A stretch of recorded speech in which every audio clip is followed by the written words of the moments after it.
Bionicle Adventures 3: The Darkness Below. Written by Greg Farshty. Narrated by Trajan M. Chapter 3.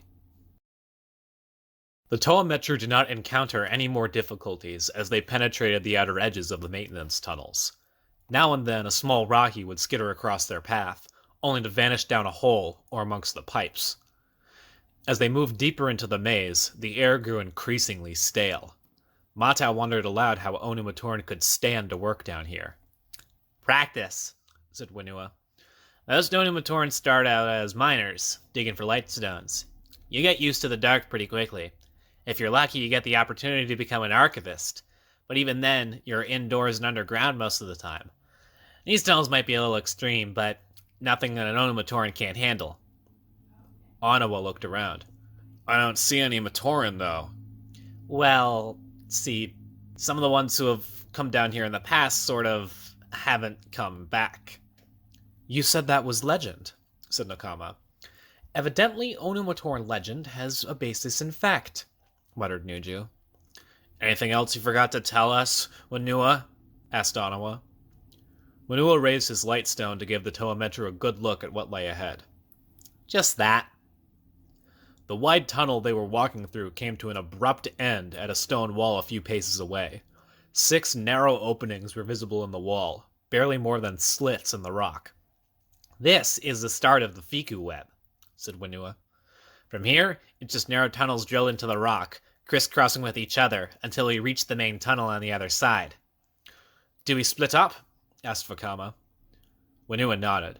"The major crack in the seawall is on the other side of the web, but there could be damage closer to us as well. Each of us should take a tunnel. We'll see each other as we go, I'm sure, and then we can all meet up on the other side. Hang on to your light stones. If you lose them, you might become a permanent resident down here." "That's what I like about Onumatoran," said Matau. "They're always so full of happy cheer." Nokama chose the leftmost tunnel. The passage was so narrow that it would have been impossible for 2 Toa to walk abreast. For one used to the freedom of the protodermis canals and the open sea, this space was far too cramped to be comfortable. She could well believe Matoran could go mad from too much time down here.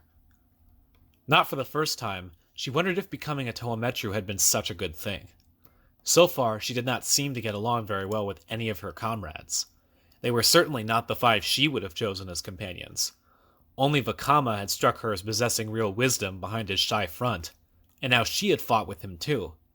She knew he had it in him to be a leader. Why wouldn't he recognize it? Nokama forced herself to get back to the job at hand. Using the light stone, she examined every bit of the walls on either side, looking for cracks or leaks.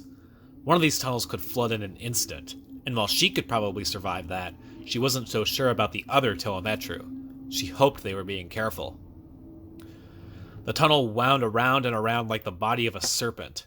Smaller passages broke off to the left and right, usually dead-ending rapidly.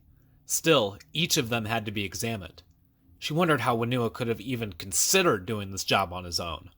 It would have taken forever. After a while, Nokama started to grow bored. One tunnel looked just like the other, and none of them showed any signs of damage. She wondered if this just might be a wild Rahi chase. Some Matoran thought he saw something, panicked, and ran for the nearest Toa. Back when she was teaching in Ga Metru, she made a point of telling her students to always make sure of their facts before they spread a tale. She rounded a corner, expecting to see the same dull stone wall she had seen 100 times before. Instead, she froze at the sight of the orange Rakshi standing in the middle of the corridor. Its armored head was open, but no sound came from the creature. Nokama readied her hydroblades. The Rakshi simply stared at her. Neither seemed to want to make the first move. The Toa of Water considered her options. If she advanced, she would surely have to challenge the Rakshi and might or might not win. If she retreated, the Rakshi might see it as a sign of weakness and pursue. While Nokama was making up her mind, the Rakshi raised its staff and pointed it at her. A swarm of fireflies appeared from the darkness and flew straight for her. Even as she braced for their stings, Nokama wondered why the Rakshi looked so surprised at the display of its own power. The creature was actually backing away, as if afraid of what it had unleashed. Not that its sudden show of regret did anything to help the Toa of Water, The insects were already swarming around her, stinging and then flying away, only to return and sting again. Nokama's armored body was enough to blunt most of the stings, but enough got through to drive her to the ground. As soon as she was subdued, the fireflies left, their orders fulfilled. Only the Rakshi remained, standing over the unconscious form of Atoa. In another tunnel, Vakama was wrestling with his thoughts. Despite some of the things she had said, he felt sure Nokama was truly his friend. She even seemed to think he should be the leader of the Toa-Metru. True, he had done a decent job at that during the confrontation with the Morbizak, but he wasn't at all sure he would want the role permanently. I might look like a Toa, even act like one sometimes, but at heart I'm still a mask maker, he said to himself. His whole life had been spent working alone at his forge, crafting protodermis into Matoran masks and Nask's power. It required patience, skill, and dedication, but it did not seem like the ideal job to prepare someone to lead Toa. This has all happened too fast, he thought. I went from being an average Matoran to suddenly having all these new powers and responsibilities. Others look at me differently, expect more from me. He paused to shine his lightstone on the wall. The rock was unmarred by any crack and looked like it had not changed in an eternity. So why did I have to change? He wondered. Am I still Vakama? Or am I only the Toa of Fire now? He walked on, lost in thought. His eyes inspected the tunnel as he traveled, but his mind was back in Ta-Metru. For a moment, he wondered if it would ever be possible to go back to being a Matoran. But no, the legend said nothing about such a thing. A Toa was a Toa until he fulfilled his destiny, and then...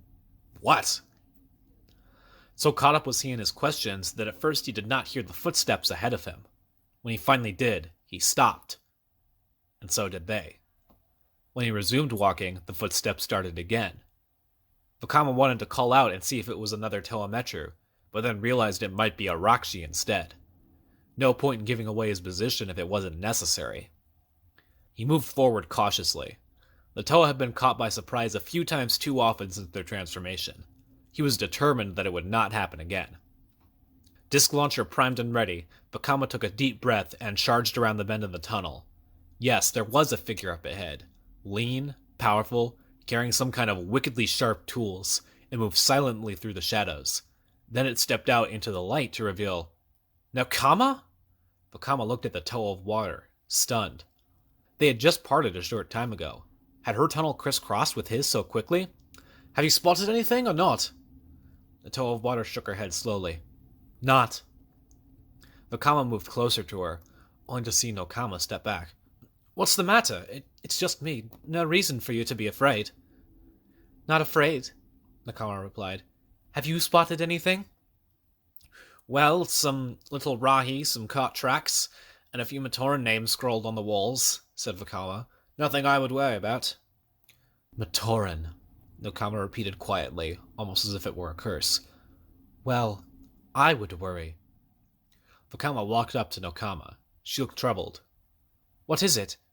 Did you... The Toa of Fire stopped in mid-sentence. He was having another one of his visions, sudden flashes of the future, like the one that had warned him about the Morbizak. He saw Toa Onawa lying on the ground, unconscious, and standing over him was... Vakama! A blast of water shattered the vision into 1,000 pieces as the Toa of Fire went flying down the tunnel. He crashed hard into the stone wall and hit the floor. Before he could gather his wits and get up again, Nokama had him pinned with the force of her water bursts. Even as his body struggled to get free, his mind struggled with questions. Why was she doing this? How had her elemental energies been restored to full power? Was Nokama planning to betray the other Toa-Metru? And if so, for what purpose? Vakama hoped to ask the Toa of Water these questions, if he was ever able to take another breath. But driven to the ground by the sheer raw power of twin jets of water, it seemed more likely that he was about to become the first Toa to ever drown on dry land. End of Chapter 3.